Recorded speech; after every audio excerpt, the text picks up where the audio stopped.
Ideas on this here. We'll have the mechanics wearing uniforms so they don't look like just anybody coming up to help out. They'll have mechanic kind of uniforms with a patch on that will have, one side will have their name, another side will have Good Samaritan Towing Service on it, or just Good Samaritan. And then, obviously, that's going to be asked about. The people, what is Good Samaritan? You can explain the program to them as well and lead into salvation easily off that. With cellular phones, this tow truck could even be dispatched. The people could call the number in the tow truck, and they could go to the person. You say, well, how would they get that number? That number could be given out to police stations in the area. For instance, a couple years ago, I was in the office here, and a police woman from Griffith, Indiana, called the church, and they got a hold of me. They'd had a family that broken down along the highway there in Griffith, not too far from here. They were poor. The police department didn't have any money to give them, to help them, and they wanted to know if the church could help out. Now, and I got to thinking, well, if we gave the number and the times of the availability of this service to all the police stations in the area, the immediate area of the church here, that could be another way of reaching people. And because obviously a policeman rides down the highway and sees that these folks, they're poor, they don't have any money, and they can't afford to have their car towed or fixed, they're going to call someone that'll do it for free. All right? Then this tow truck could also show up at every major or public event, ball games, festivals, fairs, celebrations, to when the event is over and this tow truck is around the parking lot area. They could help people at that time to jumpstart automobiles, folks who left their lights on, or in inclement weather like we've had up north here and many parts around the country here, where the battery would run dead and so forth. We can give them a jump and we can help them out and then witness to them as well. They'll also give the person a business card that will say Good Samaritan Towing Service, and then on the back of that business card, or they could have a tract printed also with the plan of salvation and with the gospel, to where if the people did not want to get saved, they would have that card to take and read, and also they would have the address, phone number, and name of the church and its pastor. And you'll be surprised how many letters you'll receive from those folks thanking the church for helping them. And also, you'll have their address when they write you to even go by their home and witness to even more people. The service course would be free of charge, except for materials that would, if extra batteries could be carried along in the tow truck to help out, which they could obviously purchase there, and so forth. The tow truck could be checked out throughout the week by certified folks who would, in some states and areas, you'd have to have permits and licenses to do this, but more than likely it's just, more than often, I mean, it's just paperwork and just a little bit of red tape that you have to go through, but it would be well worth the effort. And of course, make sure that before anybody leaves the area and after your service has been completed, make sure that they definitely have the name and the address, telephone number of the church, and if possible, if you could get their name and address if they live in the immediate area. If they're on the highway, no doubt they're traveling through the area. But if they live in the area and you find that out through conversation, it would be a wonderful opportunity to receive, to have a contact there and to go by their home. And I promise you, as all of us have at one point in time, we've run out of gas, we've been broken down, we've had electrical failure in our cars. When somebody comes by to help, we're indebted to them a little bit. And if you go and help somebody, you know the feeling that you get when you help somebody else out and you don't want to take any money, you feel good about it. Imagine now having an organized system to where you then could present the gospel, you could witness to these people, and I'll promise you there'll be dozens and hundreds of folks saved per year because of this Good Samaritan towing service. Thank you. My name's Johnny Colston. I'm an associate pastor, and I'm pleased to be with you again today. How many of you are recently assigned to your current pastorate? You've been there a pastor 6 months or less. Would you hold up your hand? There's a few. A year or less. Would you hold up your hand? Not many. But by the time you get home to your present church. The rest of you, you may not be there long anyway. And you will soon be a new pastor somewhere else.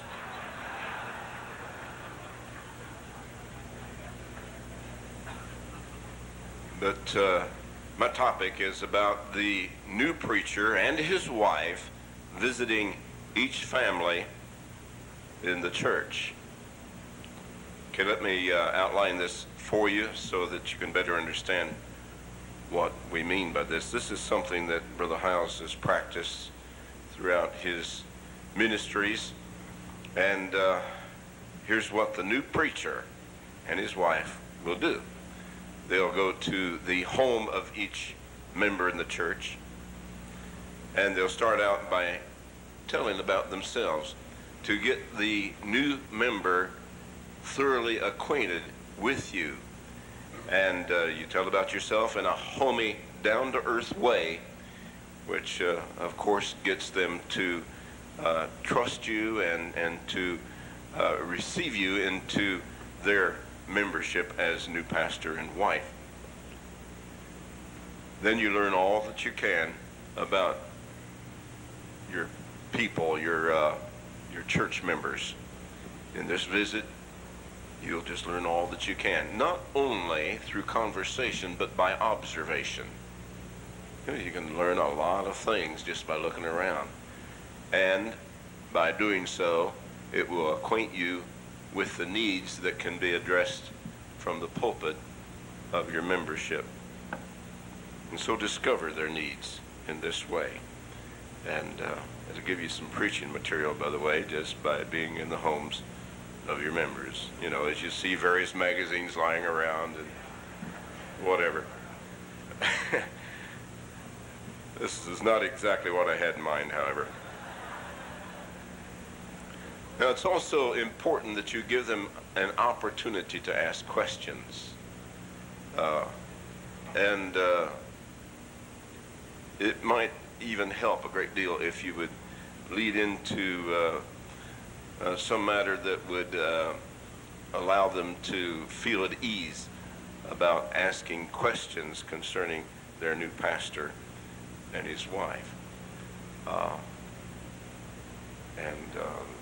And in that way you can learn about them and they about you. Now, the whole object of the matter is to get prospects, not just to get acquainted with your families in your new church. That's important. You ought to be acquainted with them. You ought to know them. You ought to know them because of their environment. You ought to know them because of their personalities. You ought to know them not just by sight and by name. Tragically, that's all that happens a great deal of the time. We know them by name, we know them by sight, and we howdy as we pass each other. But get to know them as human beings. Human beings are intricate kind of creatures, and we have sides of us that ought to be known by those who deal with us on a personal basis. And you can't get much more personal than pastor and people. And so become acquainted with them in the homey kind of way and within the comfort and environment of their own home, and get them acquainted. Tell about yourself, tell about your background, tell whatever you feel comfortable in telling about yourself, and then allow them to tell about themselves and ask about their background, but then lead up finally to asking them about others of their family in the area, especially the unchurched and unsaved members of their family. And you're getting your prospects now this way. Ask them about their friends and those in the area about whom they might be concerned, and you could visit these people and they could become prospects for your church. And so two purposes served here. You become acquainted with your new members, not new members, but you're the new pastor. And you become acquainted with your members to get to know them in an intimate way. And you get prospects by asking about their family and their friends who are unchurched and who also need to be reached for Christ.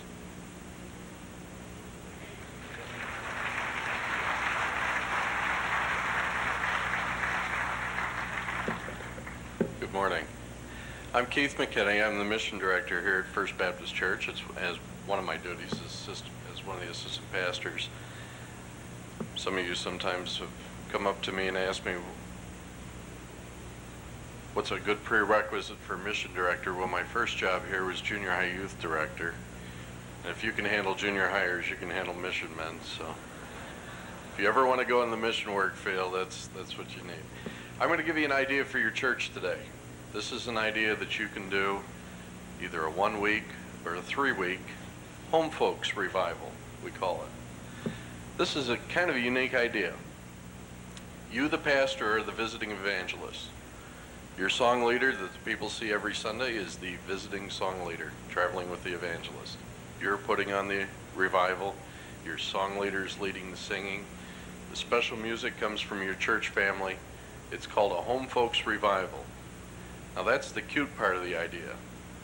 The meat of the idea, of course you would promote this just like any other revival. You would promote it by handing out flyers in the church. You would promote it just like you do if Brother Joe Boyd came to your town, or Brother Randy Taylor. You promote it the same exact way. Anything can be made special through promotion. You've probably learned that around here if you hang around here long enough. We get a lot of simple ideas and make big days out of them. Now that's something that you need to learn how to do if you haven't learned how to do it yet. But that's a simple idea. But the meat of the idea is this.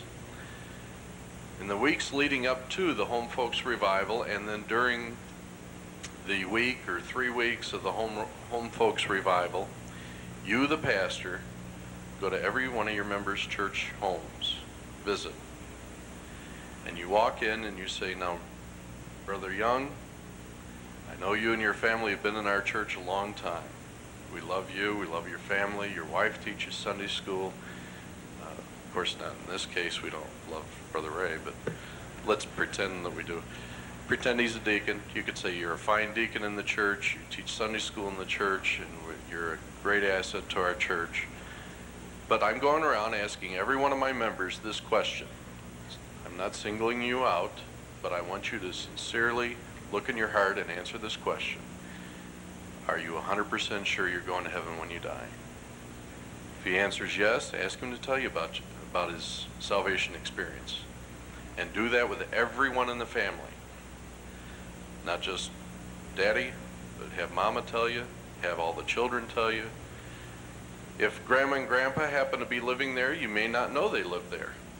Maybe they're there just for a week. Maybe they're like my grandmother was after my grandfather died. Maybe she lives with you 3 months out of the year, and the kids pass her around. And for those 3 months, maybe Grandma's there, maybe she doesn't come to your church. Witness to Grandma. Witness to whomever is living there. If you've got a room to rent, and you've got a boarder living in that room, ask the member if you can go talk to the boarder, and you and the member go talk to the boarder. Make sure that everybody in that household is saved.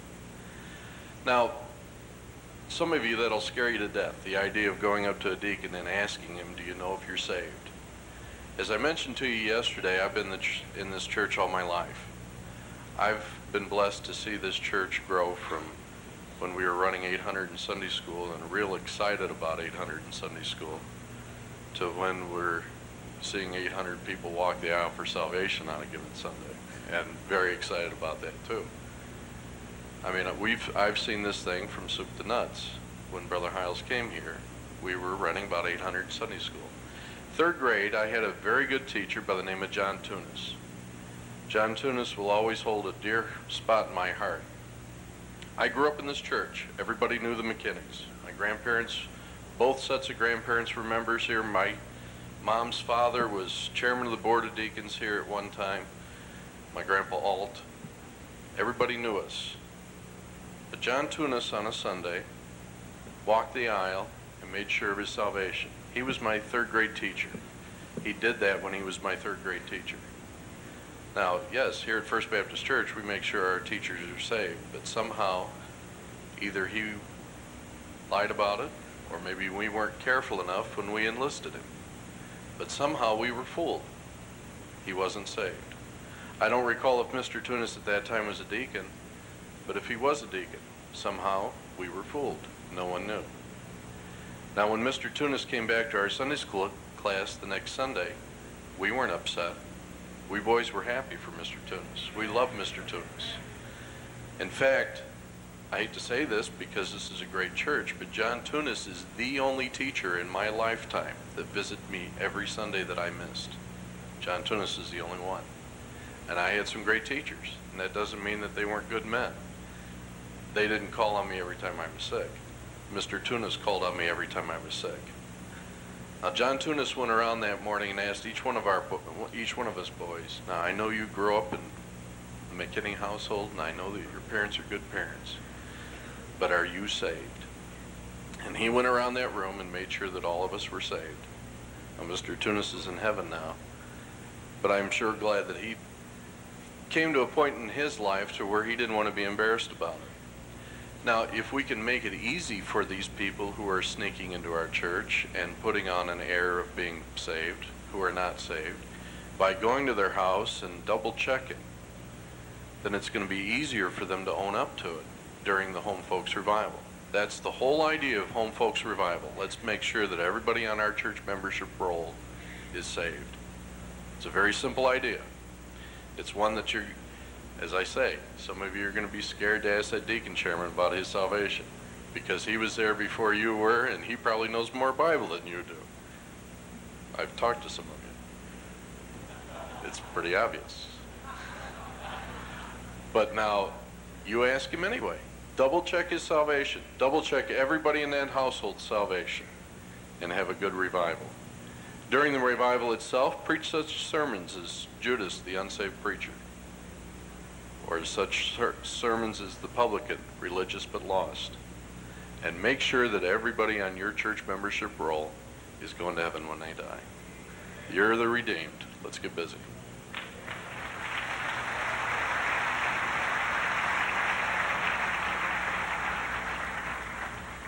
I'm going to share an idea with you. I have done this myself, and it's a workable thing. I want to talk to you about holding a gospel sing in a park. I took a group. Matter of fact, I talked to you a little earlier about my couples class. I have a male quartet in the class, and we had a gospel sing in a park doing this very thing using that quartet. We went into a local park. We distributed some flyers. We gathered a crowd.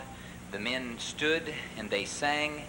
And as we concluded the singing, we had some preaching, and we had some people saved as a result of it. I want to tell you a little bit about how we went about doing it and how you might try it, and I'm sure it'll work for you. There'll be someone saved as a result of it.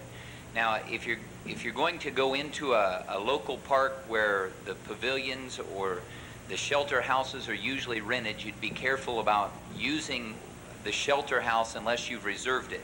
So, to be successful as far as your relationship with the park district, it would be wise that you got permission to use the shelter houses if you're going into the park, and especially if there's some parks, especially state parks and things, where they pay a fee to get in. You want to be very appropriate about it. It would be wise maybe to let them know you're going to be passing out a flyer, that you'll be inviting people to the actual gospel sing. Now, during the presentation, of course, you could thank them for coming and let the people know that have gathered at this pavilion that the park has given you permission to do so. They may feel a little more comfortable about attending. I would have a flyer printed up, and that's what we did. We had a flyer printed up and had some particulars on it so that they would know what time and where and what would happen. We just scattered ourselves all over the park with this flyer. The flyer should say something about a free gospel sing in the pavilion or in the shelter house. You could pass the flyers out at streets near that park, and maybe you see people walking up and down the street. We went right into the park and we walked up to picnickers and people that were playing, and we were passing out the flyers and pointing out the pavilion that we were going to use. You could have the gospel printed on the back of this flyer. Some people may not attend your gospel sing, and so you could give the gospel on the back of that flyer. Now, if you plan it far enough in advance, you could go ahead and go to some businesses in the community. Maybe they would allow you to post that flyer in the window so that the folks in the community could see it. And then they may show up that day. And I think as a result, it'll be good for your reputation in the community. At the same time, we've seen people saved when we did this. Now, I'm going to suggest that a trio or a quartet would advertise best, and you'll get more sound out of a little bit larger group of people. When you do this, if you wanted, you could use a clown or some sort of a costumed person that could help and walk around to advertise and pass out the flyers. They'll be able to interact a little bit with those children that are with their parents.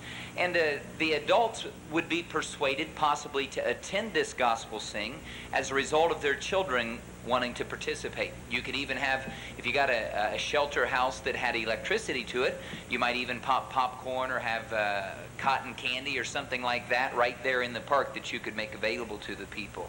Now, if you wanted, you could have some helium-filled balloons and maybe have a Bible verse printed on them, or maybe the church name printed on them. You could even tie a string to it, and at the end of the string have a gospel tract that you could give out and give it to the children as they attend or as you meet them in the park. Then, if you wanted, well, let me tell you exactly how we ran our service that day. Of course, we gathered our crowd and we just started singing. Now, the singing will attract some people, but the way we did it, we were afraid that some people would not stay for the whole service. They're going to come and go as they please. So because of that, we would have the men sing a song and then have a testimony.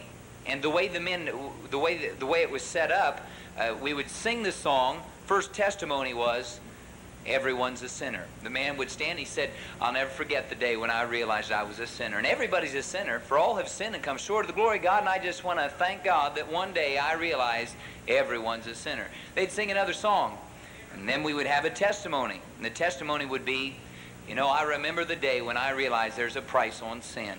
And I thank God that I learned that there was a price on sin. Then we'd sing another song and we'd have a testimony. And the testimony would be, and Jesus paid that price. Then we'd sing another song and then we'd have a testimony, and whosoever will may come. And that's how we do it. Now, we would close there, and then someone would stand and present the whole gospel. But I would tell the people, and this is how I did it, I said, folks, now if you'll hang around, I'm going to speak to you for a few minutes, and then we're going to have some more singing, because that's what attracted them in the first place. And so they stayed, we presented the gospel, and then we had the men to sing some more.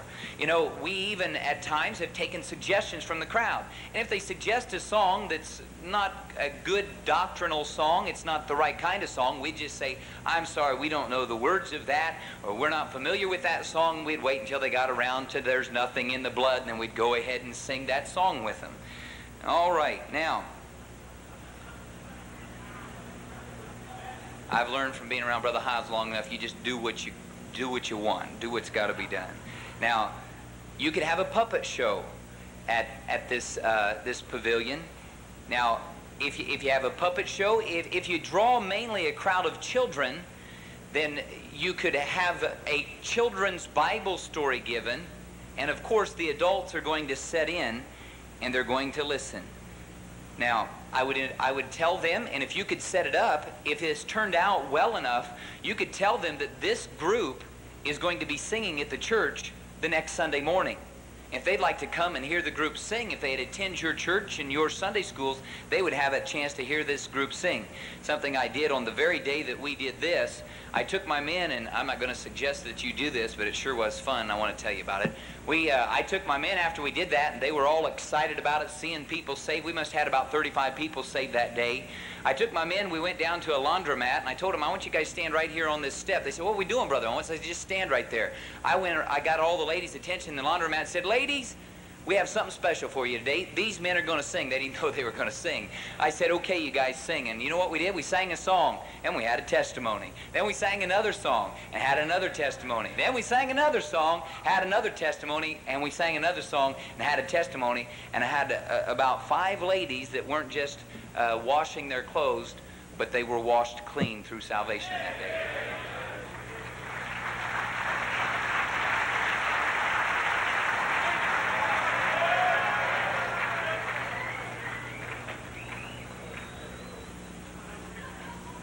Well, good to be here with you all today. My name's Ernie Kumquat. Yes, Ernie Kumquat, because I just kumquat me. Well, I tell you what. I tell you, it's good to be here with y'all today. I tell you what, I just come in from Muleshoe, Tennessee to be here with y'all today. And I was going to tell you a little bit about our ministry down there. We have our gospel sings down in the park, you know, down there. They're talking about that. Have our gospel sings down there, and we combine a few ministries we're going to show with you today. But, you know, I'm a famous singer. I really am a famous singer. And you folks so kind and everything. I walked in here today and somebody said, Ernie, could we carry your bag? And I said, no, just let her walk. She's all right. Well, I tell you what, I'm a famous singer, really am. I used to sing for Ned's Nine Nasty Nose Pickers. We sang Come Out You Little Booger, written by Tim Pickett. Well, I tell you what. You know, I was talking with Brother Ray over here the other day, Brother Young, and he said, you know, I'm a lady killer. I said, yeah, they take one look at you and drop dead. I tell you what, well, you know, the other day, my wife, she came in, she said, Ernie, she said, there was 2 cookies in the pantry, now there's only 1. Can you explain that? I said, yeah, must have been too dark for me to see that other one. The other day, my son came in, Daddy, Mama ran over my bicycle again. I said, son, how many times do I have to tell you don't park your bike on the porch, all right?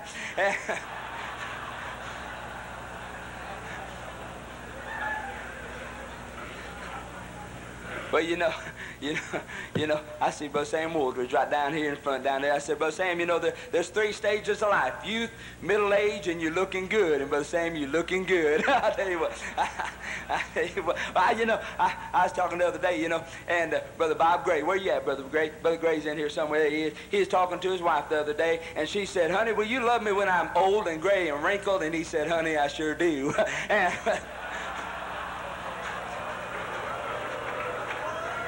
well, I tell you what, you know, I better move on here, you know. Well, my wife, though, bless her heart, she's cooked so many TV dinners, she thinks she's in show business. I tell you. The other day, Miss Colston, I was talking to her, and she said, Ernie, the average person speaks 10,000 words a day. And I said, Miss Colston, I just want you to know you are far above average. Well, I tell you what, you know, Brother Hyles, I believe doing everything just like him, and he said we should celebrate Christmas 365 days a year. We shouldn't just celebrate it one time a year. We should celebrate it all the time. And so I wrote a Christmas song I like to sing for you right now. It'll be a blessing to your heart. About when those relatives come over you don't particularly care for to be there. And it goes like this: we wish you weren't living with us. We wish you weren't living with us. We wish you weren't living with us. We're not happy you're here. You drive everybody crazy. You're hopelessly fat and lazy. You're constantly in the way, dear, so pack up your gear. You're feeding your face. You're taking up space. We wish you weren't living with us. We're not happy you're here. I knew that'd be a blessing to your heart. I knew it'd touch your soul. Thank you. I knew it'd be a touch your heart. You know, when I was younger, I looked at my girlfriend and I said, hey, what would you say if I asked you to marry me? And she said, nothing. I can't laugh and talk at the same time. Well, I tell you what, I like to sing another Christmas song I wrote. It'd be a blessing to your heart. We do this at the park, you know. We sing these things, celebrate Christmas around, and we sing these at the park. It'd be a blessing to your heart like it was to those folks in the park down there. It goes like this: wreck the malls this Christmas season, fa la la la la la la la la. Blow your cash for no good reason, fa la la la la la la la la. Push your charge card to the limit, fa la la la la la la la la. Got a frog in my throat and he crossed his legs.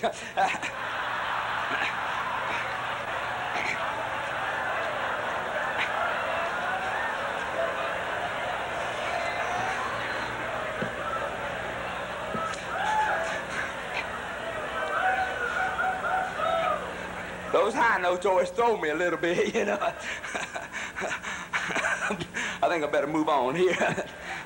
You know, down at the park we have, you know, that I stutter a little, and we can't have, if I get this out, we finish up with this whole thing, you know.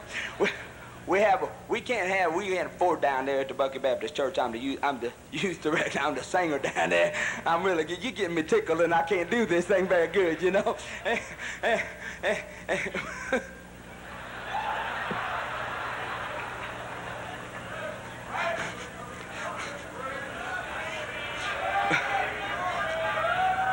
Well, I tell you what, we have a hard time doing anything down there right now. We have those Meals on Wheels up here, you know, but we can't do that. We can't afford to have Meals on Wheels, can't afford the truck. So we started out with breakfast on blades. Yes, breakfast on blades.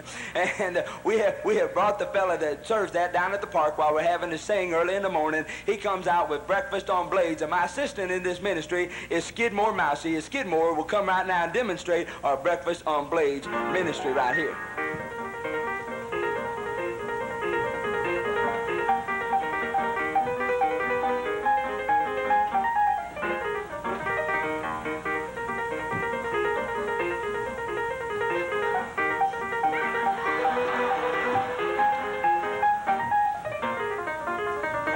Come on, Skidmore.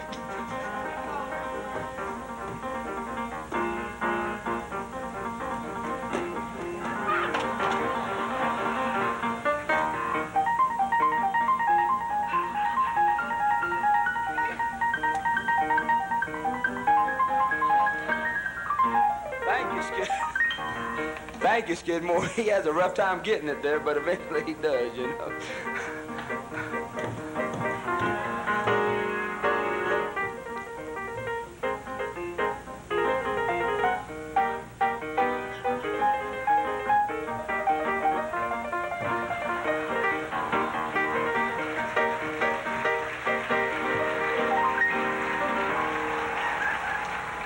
Thank you, Skidmore. You wonder where his name came from. You know, the other day, my wife, she got a phone call, and they called on the other end. They said, you know, your husband's been nominated for Man of the Year award. She hung up and said, you know, just goes to show what a tough year it's really been. I tell you what. I got another song I'd like to sing for you. It goes like this. Grandma got her head shaved by a Krishna, walking through the airport Christmas Eve. I knew that'd be a blessing to your heart right there.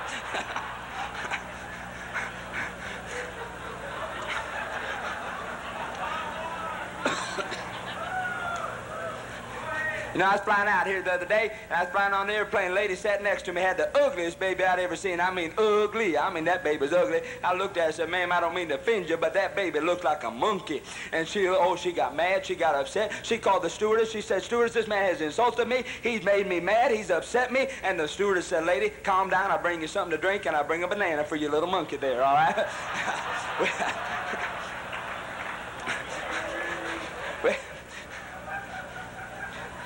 And I used to have a girlfriend. She was so dumb. We're walking down the street. I said, oh, look, a dead bird. She looked up in the sky and said, where?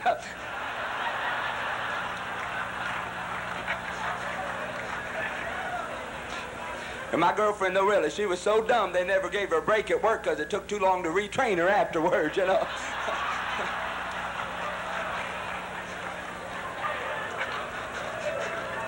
Yeah. My girlfriend, though, she had so many chins that every time she laughed, they applauded.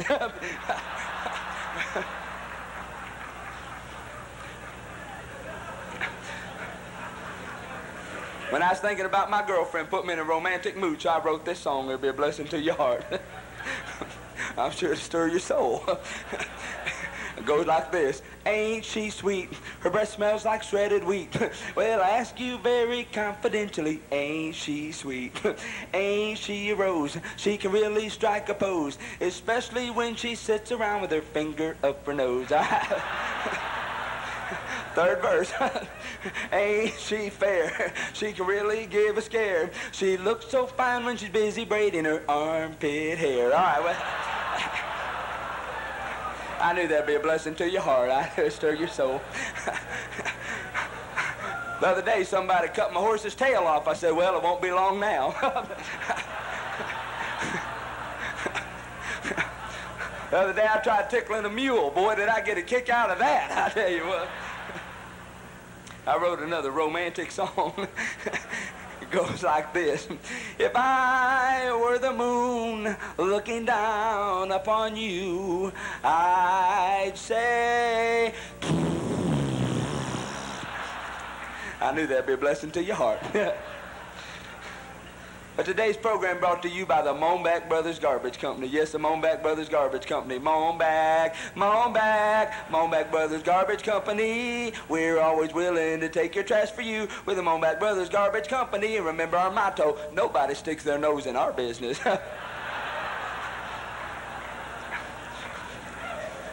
We're also brought to you today by the Fred's Outhouse Service. Yes, Fred's Outhouse Service. Remember our motto, we're outstanding in the field. All right. God bless you.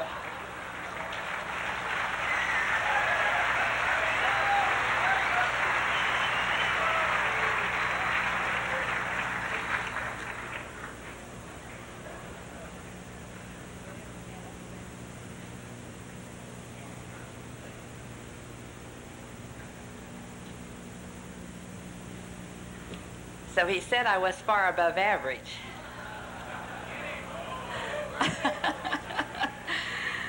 My name is Elaine Colston, the recipient of that 10,000 word limitation.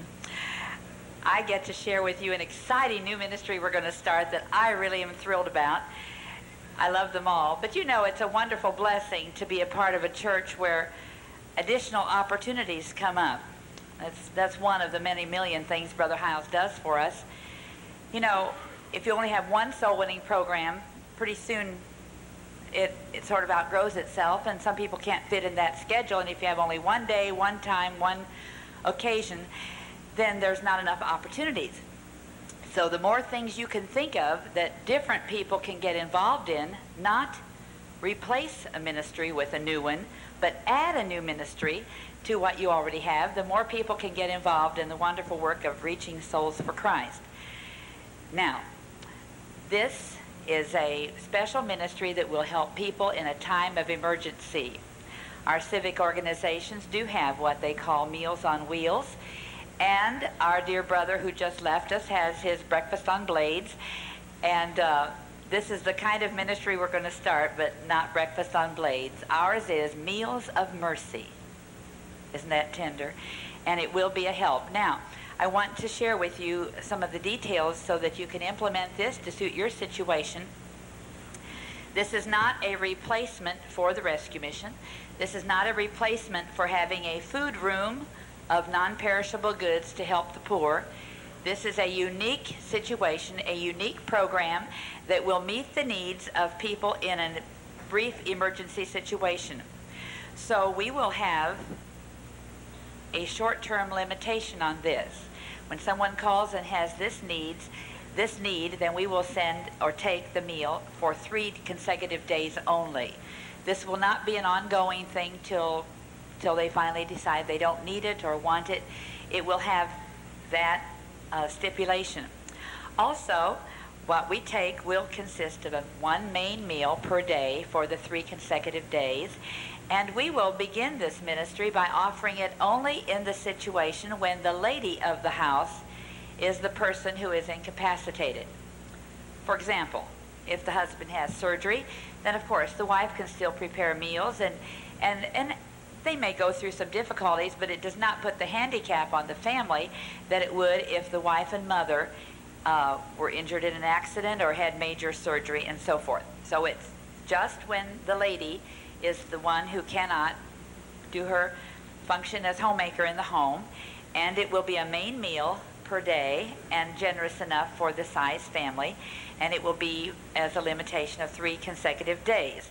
Now, the cost is absolutely zero. We're doing this for the people. You say, oh, it's just for your church members? No, this is a reaching ministry. This is for people we have never met, people we don't know, people who will contact us in a manner I will tell you in just a few moments, and they indeed will call us and know that they're calling Meals of Mercy for help in a unique time of need.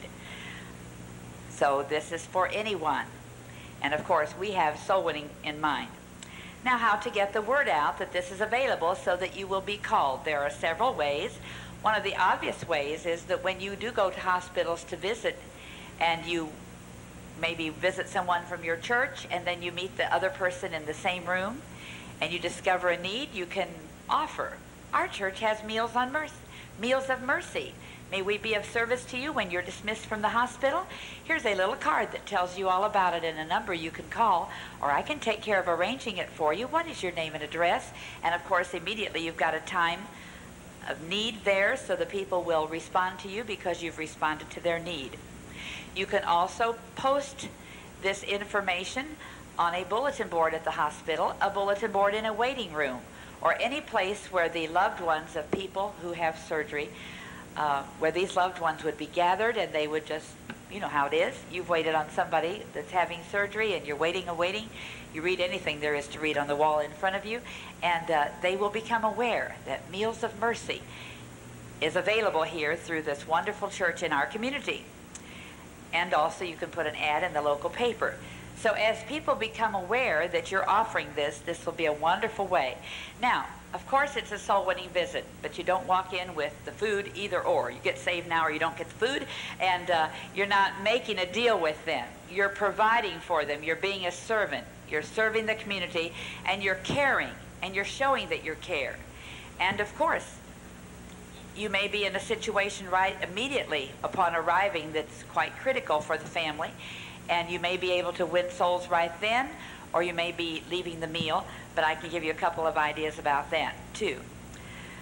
When delivering the meal, do not insist on your own ministry as having the dishes to be the kind that you can dispose of. Make them the kind you're going to come and get in a few days, so you have another reason to come back.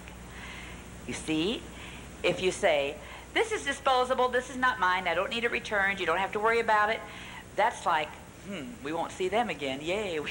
No, we're going to see you again, because I'm going to come back and get my dishes.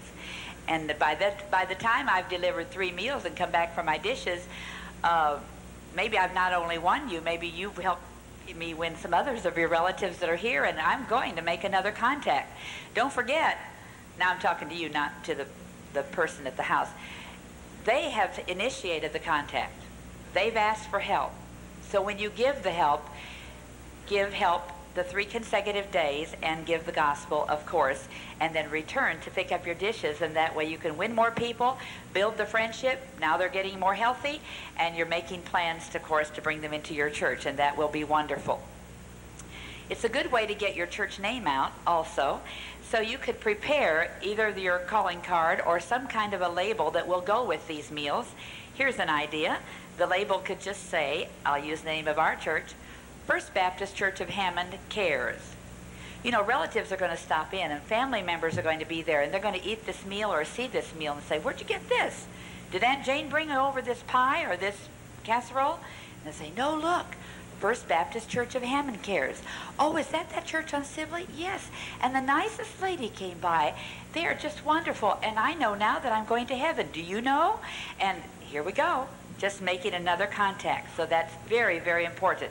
By the way, when you go, since you're probably going to meet someone who has never seen you, besides having the dishes, it would be a wonderful thing if you had some way to identify yourself, not just the fact that you have the dishes, but in a day and age when so many people are sinful and wicked and can't be trusted, you need to do everything you can to assure them that you'll be very proper, you'll be very helpful, and you will represent your Lord and your church in a gracious way, and you will be not only meals of mercy, but you will get to tell them the mercy of Jesus Christ and his love. Thank you. I'm Roy Moffett, and I'll be talking about the Project Ministry. It's a ministry that has been going on for some time here at the First Baptist Church, that is a ministry that is overlooked by many folks because they do have project areas that they're not reaching, and these are a very needy people. At this particular time in this country, we have over 28 million black folks, and a lot of those folks live in these project area and ghetto areas, and I'd like to encourage you. I'll be telling you different ways that you can reach these people by having actual taking facilities that they have on their spot and gymnasiums that you have in the area and so on and so forth. I want you to realize that when you work with these people, you may feel like, I don't know if I'd be able to fit in with them. You're going to fit in with them real well. Fact is, I don't know if there's a reason behind this or not, but you say, well, I'm a white guy and I can't imagine me going into an all-black project area. it seems like that works out better. Fact is, they will. I do carry my Bible when I go up there. I'll carry my Bible, so they do know that I'm not a policeman, and I'm so on and so forth.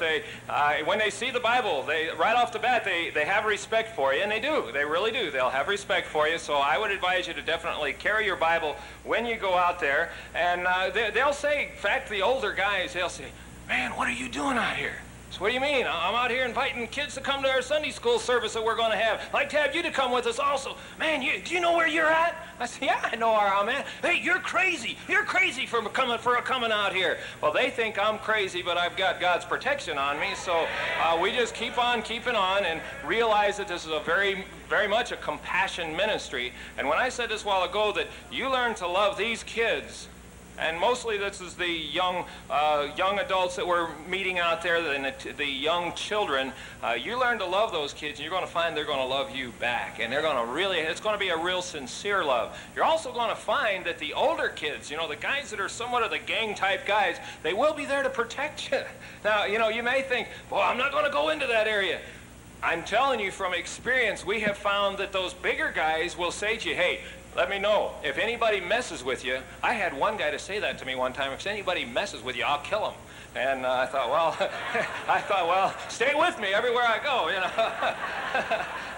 Now, as you know, these folks need a lot of spiritual help, and where they're going to get that is from you. They have a lot of black Muslims out there. They have the Jehovah's Witness out there. We need to be out there, and we need to be doing what we can to reach these people. If we're not going to do it, who's going to do it? Nobody else is out there to do it. People are scared. The black people are scared to go into those areas. The black preachers are scared to go in there, and we need to realize that somebody has to go out there and reach those people. These kids have a lot of peer pressure. They have the gang pressure. They have the drug pressure. And as a result, it's hard for them to get involved. And what you need to do is let them know, hey, we have something for you that's going to completely change your life. And that's your teaching and your preaching time. Now, what you have to do is pick out an area. You start in that particular area. You may get a gymnasium, a living room. You actually could have it in somebody's living room right there in a housing project. They do have activities room. In fact, I called yesterday on one of our places, and at this particular time they're in construction. They said there's a lot of equipment in there. They said in a month and a half it'll be empty, and that place will be yours. Folks, they said that would be ours. 24 hours a day, 7 days a week, it'll be ours for us to have meetings in there. And that was basically just a phone call. A lot of times they'll set up an appointment with you, and you go there and you talk to them, and they'll set up a time for you to go there and so on. So look for empty units. They will also let you use an empty unit, and then in the summertime especially, you can have these special meetings out in the open on the playground. Once you have a meeting, you need to go soul winning and knock on doors and inform them what you're doing, and you're going to have a special service or a Sunday school service in an hour, and let them know the time, and then let the parents know that we're going to come by ourselves and pick up your children, and we're going to walk them down to the unit wherever we're going to have our special meeting. Because if you just say, hey, come on down to the activities room, and you're on the 17th floor up there, you know what, those parents don't want to let their kids go. So as you go and get your workers and go to the different floors, and you all walk together and take them down to this room, it works out real good, and the parents have a little more security knowing that you're there working with their children. Now, you want to have an exciting program. You want to have a teaching and training time. You want to have a good song service. You want to make this thing where the kids are going to look forward to it. You want them to look forward to you coming. Now, there's 2 different days that we will do it. We'll do it either on Saturday or Sunday. But make sure that you have a teaching time, a preaching time. You must get the gospel out to these folks. That's what this whole ministry is about. We want to get the gospel to these people, get them to learn memory verses, teach them memory verses, teach them a lot of songs. The more they sing, the more that's going to be in their mind, and the better off they're going to be when they get it. Now, I would advise you to have treats for them. Fact is, this is strange, but we actually had some of the areas that had closets, and we would have them locked up with our Kool-Aid, and sometimes we had pop and potato chips, and we would come back the next week, and to my surprise, it'd still be there. I'd think, boy, they're going to break in here, but for some reason, they have a lot of respect for the services that we have on their facilities. So let me just encourage you, we need to have a vision to get out there and reach these people. They're out there, and somebody needs to do it. I'm still Johnny Colston. Last I checked, I'm still associate pastor here.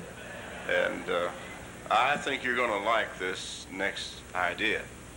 You know, this day and age of mega marts and convenience stores and so forth, the country general store has faded a bit out of existence. But you know, the old country general store is still out there in places. And perhaps you know of one. We have still some around here within easy driving distance. The old country general store, a locally owned store where folks come and go and they howdy and everybody feels like a neighbor. You know of a place like that? There are not many of them out there anymore, but here's an idea to use. And by the way, this may be even a better way of getting prospects than just going door to door. Listen, find a location where there is a general store like this and get acquainted with the owner, befriend him, and then surprise him by offering to work a half a day every so often, maybe once a month, free of charge. Just work for him. Sweep the place out, help sack groceries, help stock the shelves, and then meanwhile, as the customers come and go, you howdy with them, spit and whittle a while, and become acquainted with them, and help wait on customers, do whatever the guy wants you to do. You've befriended him, he sees your work ethic, and you'll be welcome to come back there time and again to see the customers, help wait on the customers, meet the customers, and acquaint the people of the community with yourself. These are people you would probably never otherwise meet, except perhaps going door to door. And you'll see them in an informal way and become acquainted with them as you help them and as you help the store owner. Sometimes in this way you'll contact more prospects than you would in most any other way. You'd be folksy with the folks. And here's another little idea connected with this. You could even buy, if the store owner won't give it to you, a pound of cheese, maybe a pound of cold cuts, and just hand out little samples to the customers as they come and go, and in that way draw them to yourself, and of course they'll fall in love with you right away, not because of these little cheese and meat samples, but just because you're such a wonderful person. And it's important to make contacts like this with the folks of a community and to let them know who you are and what you do. Now, once you've got your prospects, they'll go to the home to witness. Line up an appointment with the folks to go to their home and witness to them and tell them about our wonderful, lovely Savior. The old country general store, they're still out there. Find one, get your foot in the door, and meet some people, and make yourself appear a little more human than maybe what you might seem, because the preacher is not a stuffed shirt. Amen? Yeah, he likes to get next to the folks. He likes to get close to the people. And this is one way you can do that. And bet you it would work. It would amaze you and surprise you what kind of prospects you can line up simply by doing this little thing just every so often, however often that you'd be allowed to, or that you could work it into your schedule. The country general store.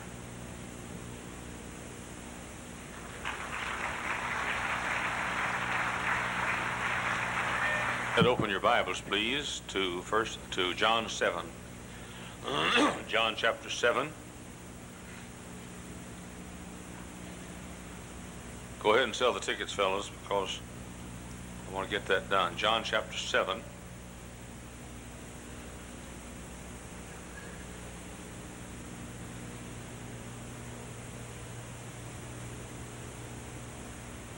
Don't forget the afternoon session tomorrow on marriage. Mrs. Hyles and I, our daughter Cindy, her husband Dr. Jack Scott, will be giving you a chance to ask questions about marriage.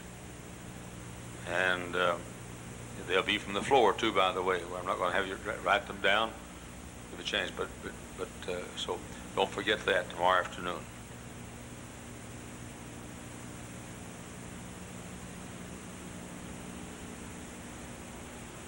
Well, Young, you still back there? All right. Would you go ahead and tell them for me to just find out how many tickets we have sold altogether, and go ahead and call them and tell them what we will have there. The figure that we've already told them, of course, we had to guarantee that, a minimum. And if there are others, if there are more than that, go ahead and have them to raise it to that figure. Thank you. Okay. Going once. Going twice. Going 2.5 times. Gone. Okay. John 7:17.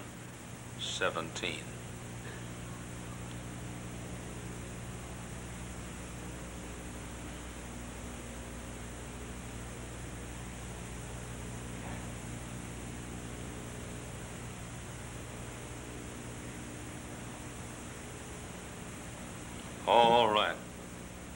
Everybody get settled now. No more selling.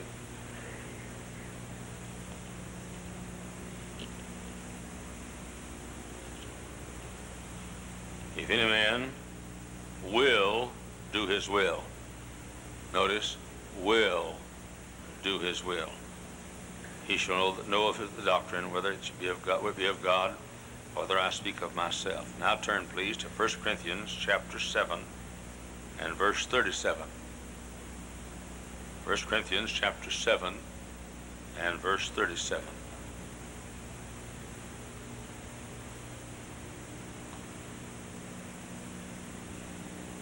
Nevertheless, he that standeth steadfast in his heart, having no necessity, and I get this, but hath power over his own will. Now there's your problem right there. Power over his own will. Get this now. And has so decreed in his heart that he will keep his virgin, doeth well. Now, I'm not going to teach about this marriage subject here, but I want you to notice that little line, hath power over his own will, and has so decreed in his heart. I love that statement. A guy decrees to himself what he'll do. A guy rules his own spirit. He decides what he's going to do. He hath power over his own will. The true, honest truth is, most of the people in this fundamental group of ours don't even have power what time they get up in the morning.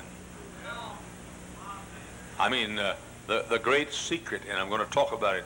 I'm going to talk about today on the subject, the science of the will. And you'll never hear anything that you'll need any more than this. Let me tell you something.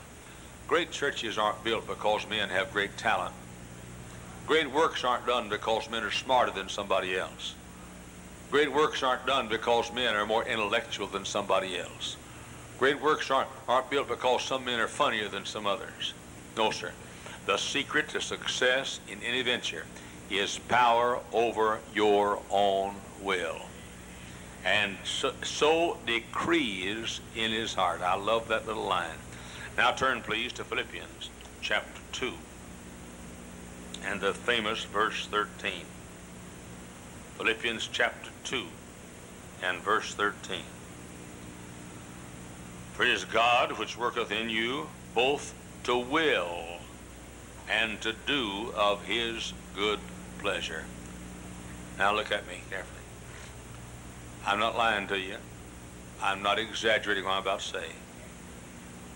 But the next 30 minutes or so of your life, if you'll quit looking so blasé and disinterested and quit looking around, and by the way, I say this to my people all the time. I walk in that door to be heard.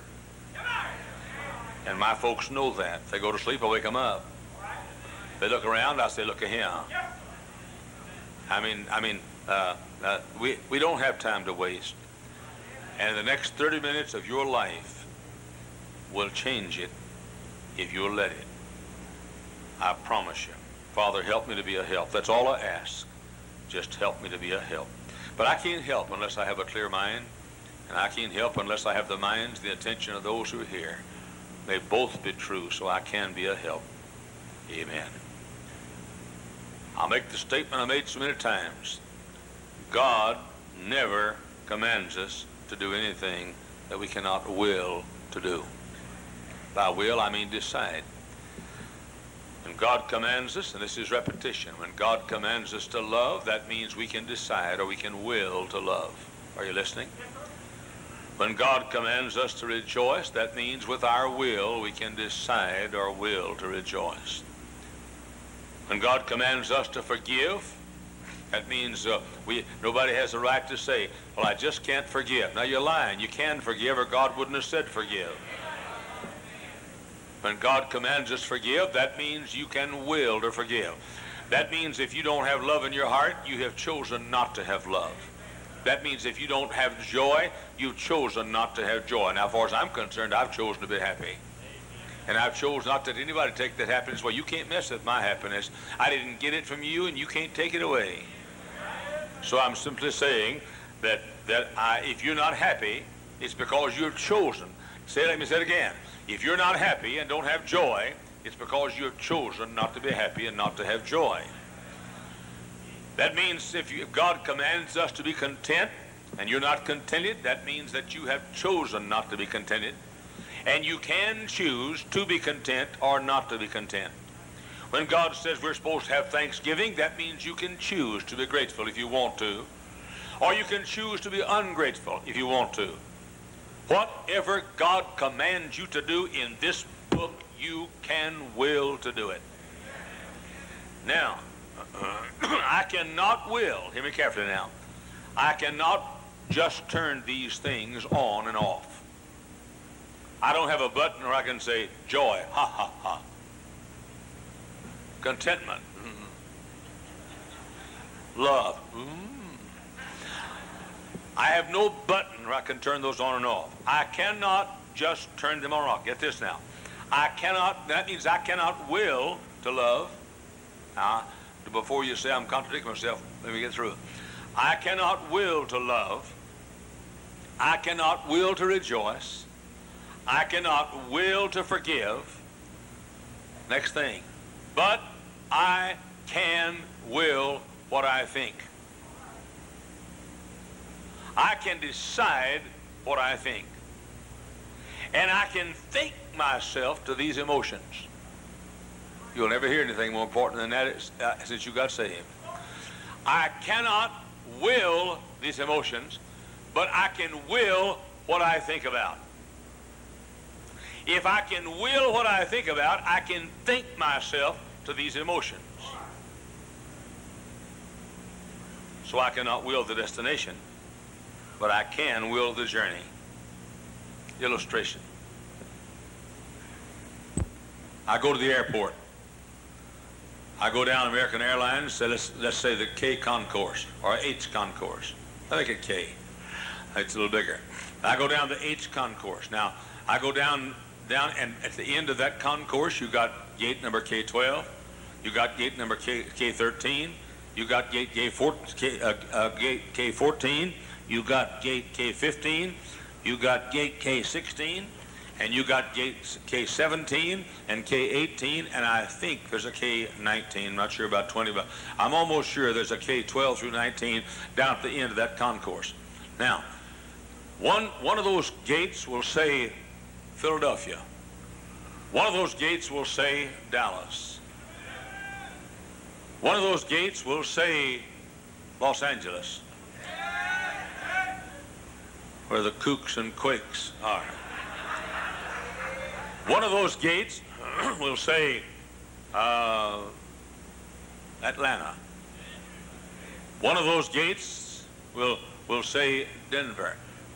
Now wait a minute. I cannot decide to be in Philadelphia. But I can decide to go to Philadelphia. So I can't will myself to be in Philadelphia, but I can will myself to go to Philadelphia. So I cannot will the destination, but I can will the journey. And the journey always ends in the destination.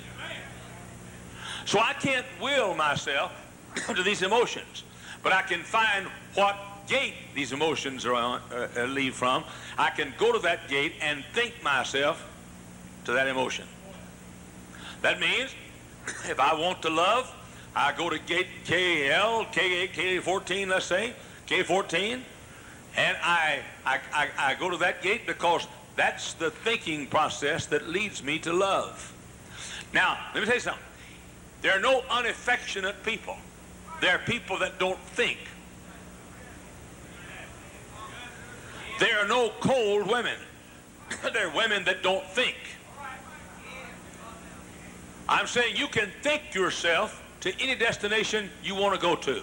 As a man thinketh in his heart, so is he.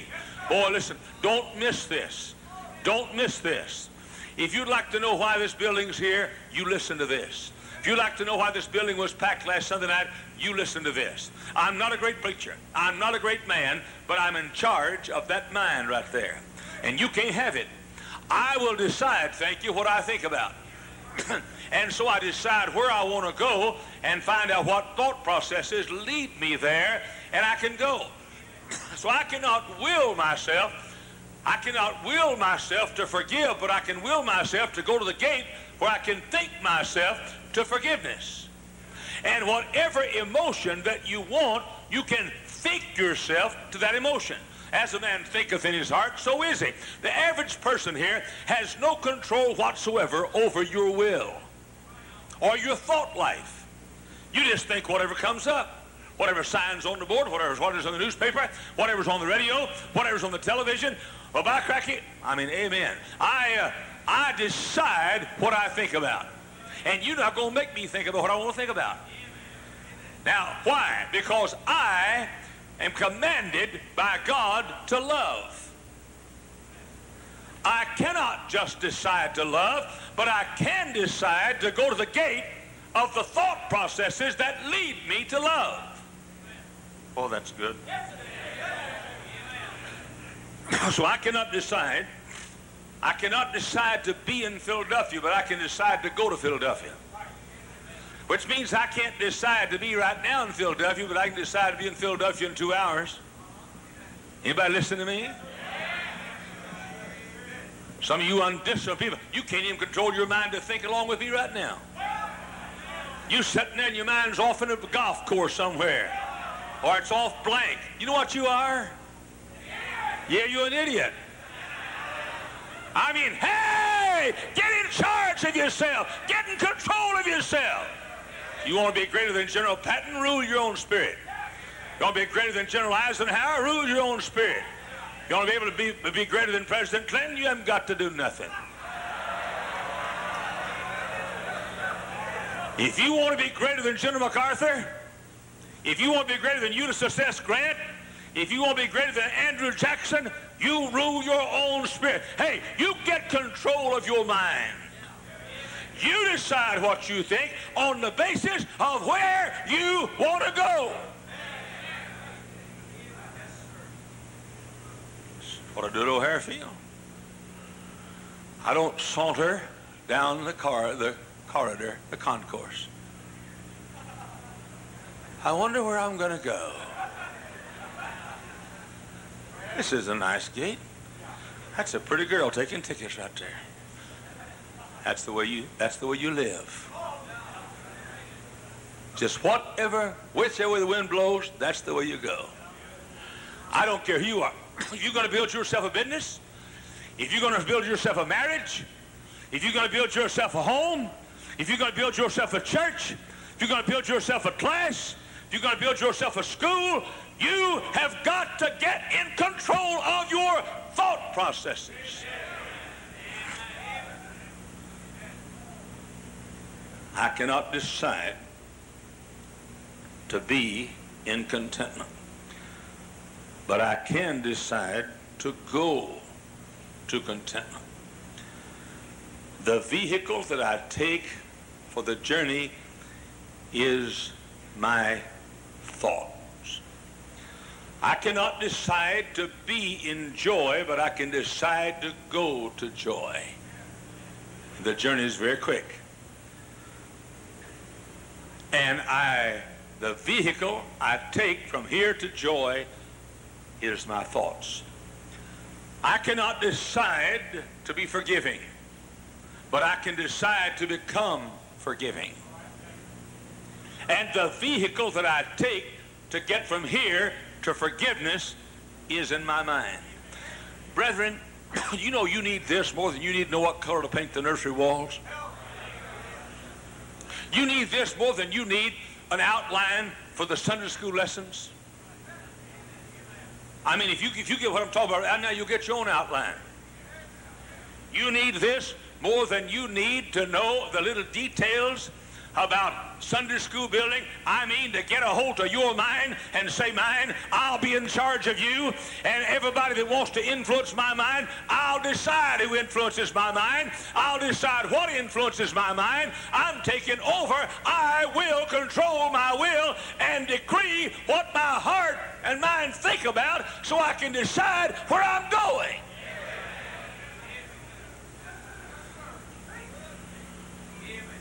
Now I want to discuss some vehicles with you.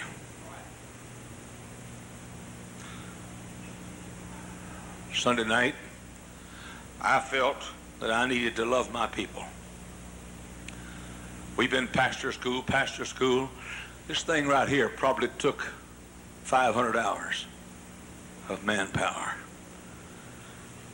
We've had probably 1,000 or more people, probably 2,000 people working by the hour, day and night for weeks and weeks. Every little thing that here, it's intricate, it's planned. Sunday night we had hundreds of people here for pastor school. So what did I do when I sat up here last Sunday night? I wanted to go, I sat here, and I wanted to go to love. I knew where I wanted to go. I wanted to love my people Sunday night. I wanted them to know that pastor school is not the biggest thing in the world to me. The members of First Baptist Church of Hammond are the biggest thing in the world to me. And I wanted them to know that. So Sunday night, I wanted to go to love. I know how to get there. So I went to Gate Love.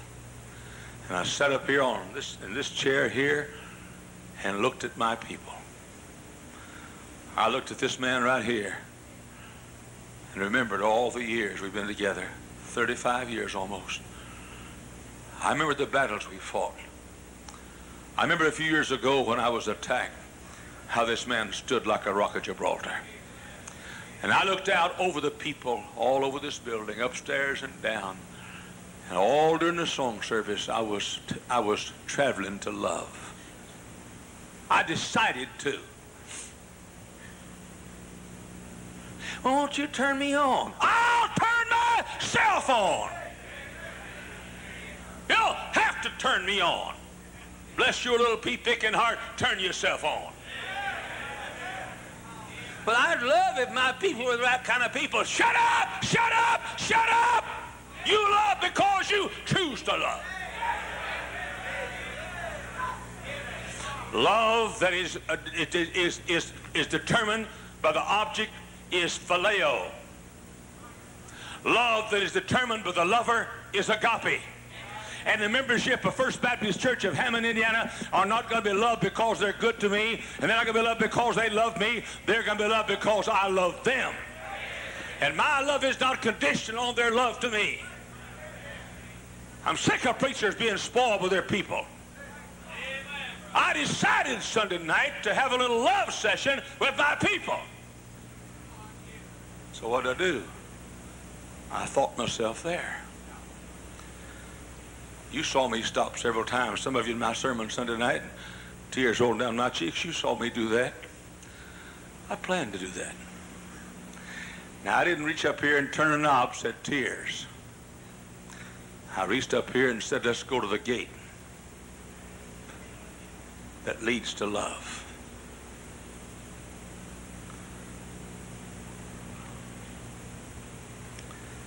You know how to fall in love with your husband? Marry somebody else.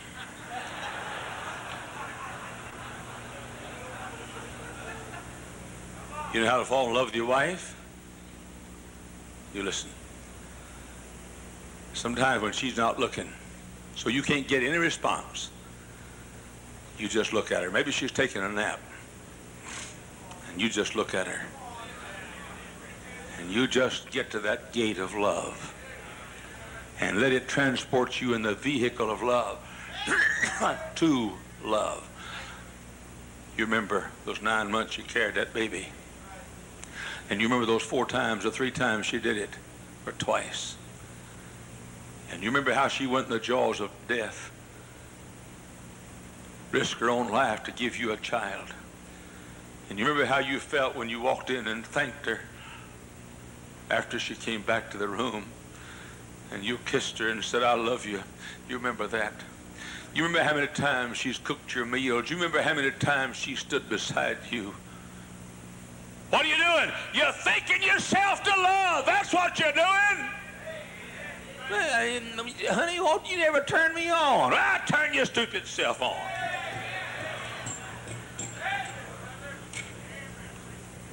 Rule your own spirit. Take over your own mind. Decide where you go. Let's take joy. Now I can all of a sudden say, joy. I decided to be happy. I can't do that. But I know where the gate is. You've heard me say this again and again this week, and if you were here at First Baptist, you'd hear me say it time after time after time after time. When God saved me, he forgave my sins. Hey, I'm on the plane right now. It's taking off right now. When God forgave my sins, he blotted out my sins from his book. I mean, man, we up at 1,000 feet now. But God not only blotted my sins out of his book, he said, I won't write anymore. We're up to cruising altitude now. We're above the clouds. I'm thinking myself to joy. I went to the gate and thought myself to joy. Oh, you say, well, if my people would work with me like your folks work with you, I'd be happy. You get happy your folks would work with you like my folks work with me. God didn't call your people to turn you on or off. God called you to turn them on or off. I'm sick and tired of hearing preachers say, well, my folks just won't follow. Could you recommend me somewhere where they'll follow? Nobody would follow you. If somebody's on their knees crying, what must I do to be saved? You walked up, they'd say, forget it.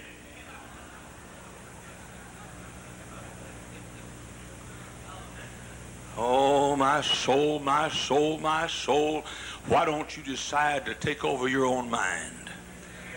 Be in charge of your mind. I just go to, by the way, we're up in the air now. We're flying. See, God forgave my sins, and God blotted my sins out of his book. And then he said he wouldn't write any more down. And then he said, I'm justified, not just forgiven. I'm just like I never had sinned at all. And then God's forgotten that I've sinned, and he's justified me. What am I doing? Praise God, I'm going toward the city of happiness and joy. It is a dirty, stinking, filthy, rotten, putrid, sorry sin for you not to be happy because God told you to be happy. You say, you just turn it on and off. No, I don't. I can get on what takes me there, and I can will to do it. Let's take forgiveness. I want to forgive. How? I can't say, okay, I will forgive. I can't decide to forgive, but I can decide the mental processes that will transport me to forgiveness. What are they? I think how God's forgiven me. And I think how many other people have forgiven me. Brother, if God can forgive me of all that I've done, I can forgive you for what you've done. I'm 67 years old. I can go to the gate over here if I want to of worry. I can go to the gate over here and say, I don't have many years left. Or I can go to the gate over here that says, boy, you've had a great life. I'm going to do it over here. This takes me to happiness. I don't ever stop and lament the fact I'm about to go. Well, brother, praise God, where I'm going ain't so bad.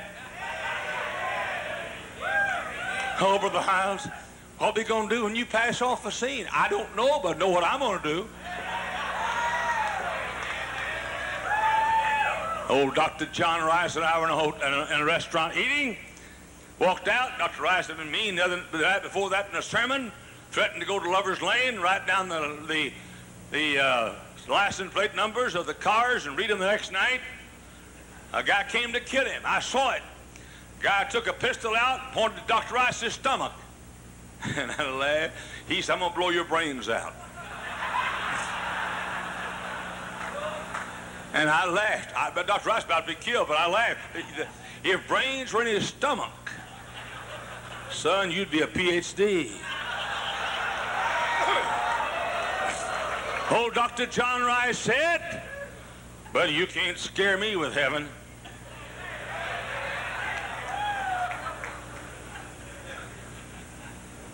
Oh, Brother Hyles, you ever think about what you're leaving? No, I think about where I'm going.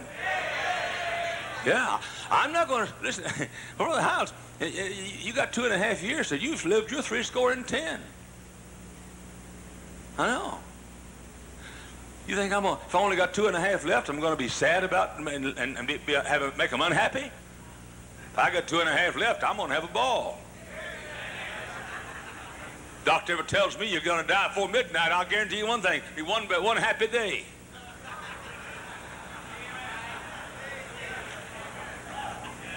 I borrowed a verse from the devil. It says, the devil hath great power, knowing he hath but a short time. Tribulation period. Well, I know I haven't got but a short time, so I am going to get with it. I am not going to live my life saying, oh, I don't have much longer. Oh, I don't have much longer. I'm going to look back and say how good God's been to me from that little church down there at Mars Chapel Baptist Church out in the country to this great church in First Baptist Church of Hammond and Hyles Anderson College, and 750,000 people walk down the aisles in my church just trusting Christ as Savior. How good God's been to me. Well, glory. Woo! That's the way I want to be. He said, I'm just melancholy. I know your face looks head shaped like a melon, your face looks like a collie, but you can get out of there.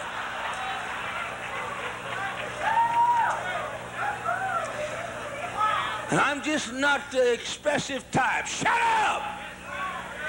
You're not the thinking type. You can think your way to any place you want to go. You sit down and write down your emotions. Write down what makes you feel those emotions. List it on a piece of paper how to get there. When you want to, see, the trouble with you is you don't want to be happy. Some of you Pharisees sat here last night and criticized.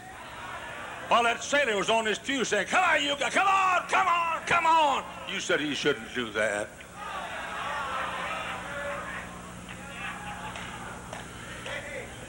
If brains were water, you couldn't have enough for a fleet of gargle with you.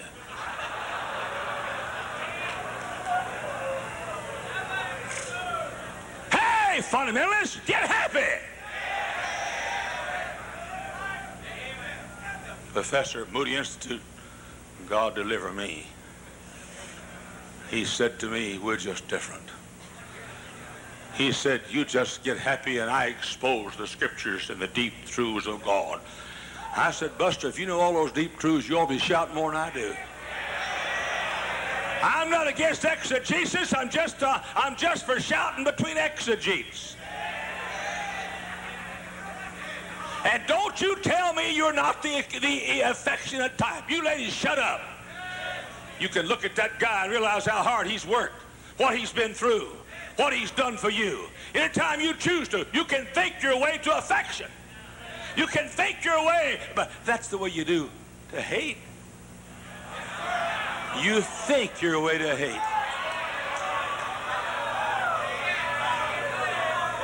If you don't get anything else this week, you get a hold of yourself. You go to the mirror and say, self, I just decided to conquer you. And Will, I've decided to conquer you. The only ladies here who conquered Will are those that married a guy named Will. It's funny, I wish you'd have heard that. If God told you to love, you can love.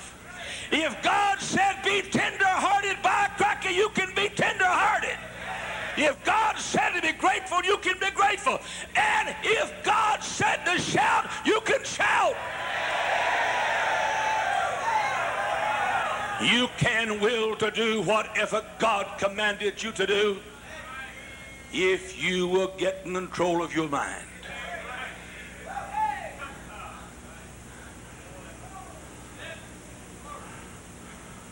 I'm old. I got a Medicare card, or a Medicare card.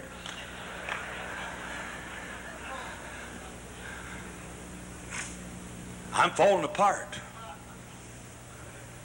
I got a growth on my left eye. Just a little growth, nothing serious. I'll be able to see for another 2 weeks. I got a hernia. Well, to me, brother, it's a hisnia. I ain't gonna have no hernia.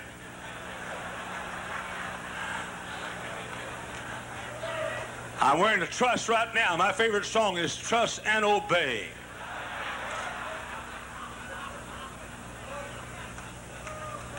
I'm losing my hearing.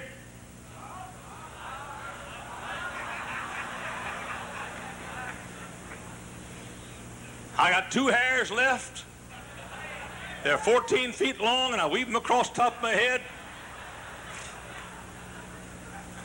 I wrote my daughter the other day. I said, Dear Puddin', I'm doing fairly well, except my hearing is going, blood pressure's up, cholesterol count's high. I got a hernia. I got a growth over my eye, and mother's pregnant. Other than that, I'm doing fine.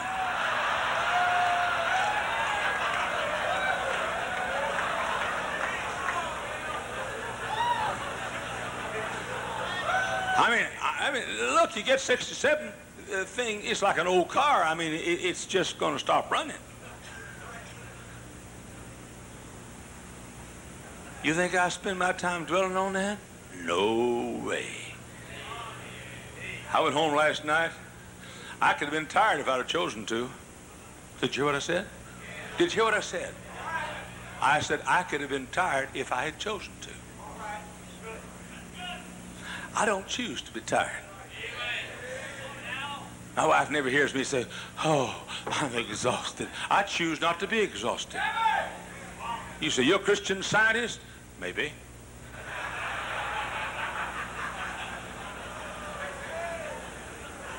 I'd rather have Mary Baker Eddy than Tammy Faye.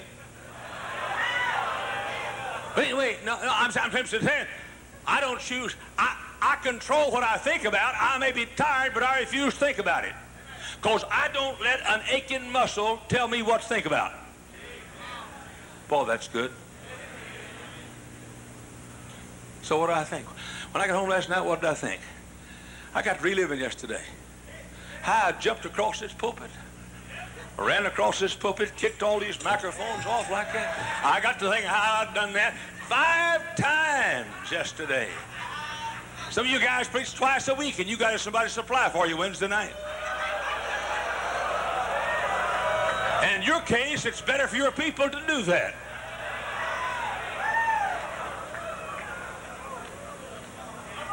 I got thinking last night how I'd run across this platform and kicked and hollered and screamed. I wasn't thinking about how tired I was or what's wrong with me. I was thinking and praising God for the strength I had yesterday.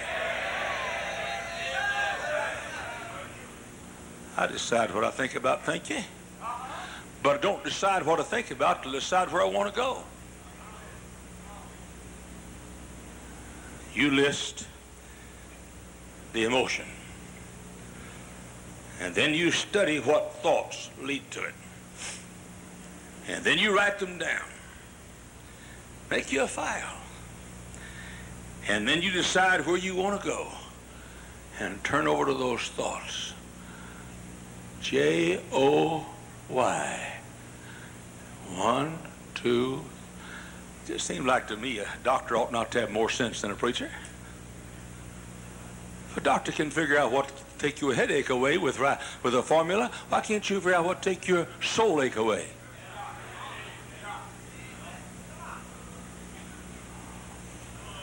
I put my finger this morning on your problem. You can sit there in your pharisaical phylacteries if you want to. And you can write me a letter when you get back and cuss me out, but I won't read it. My secretary will be miserable.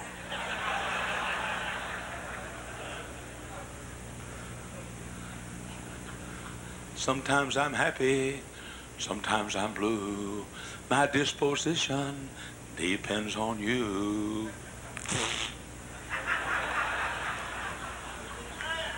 Boy, if it did, I'd commit suicide a while ago. Sometimes I'm happy, sometimes I have glee. My disposition depends on me. Because I know where I want to go. And when I decide where I want to go, I know where to forget, what gate to go to get where I want to go. Ladies and gentlemen, this could transform your life. It could take you, for example, Tim LaHaye, God bless him. He has all these temperaments. Some folks are melancholy. Some folks are sanguine. I don't even know the others. That is the biggest bunch of hogwash I've ever heard in my life. What are you talking about? God didn't say for sanguine folks to be happy. He said everybody ought to be happy. That's garbage. God commanded you to have joy. God commanded you to be content. God commanded you to forgive. God commanded you to love. And God never commands you to do anything you can't do. But though you can't force it, you can decide by your will what gates you want to get on. And you can learn what takes you where you want to go. And you can go anywhere you want to go. 1:45, we'll be right back here.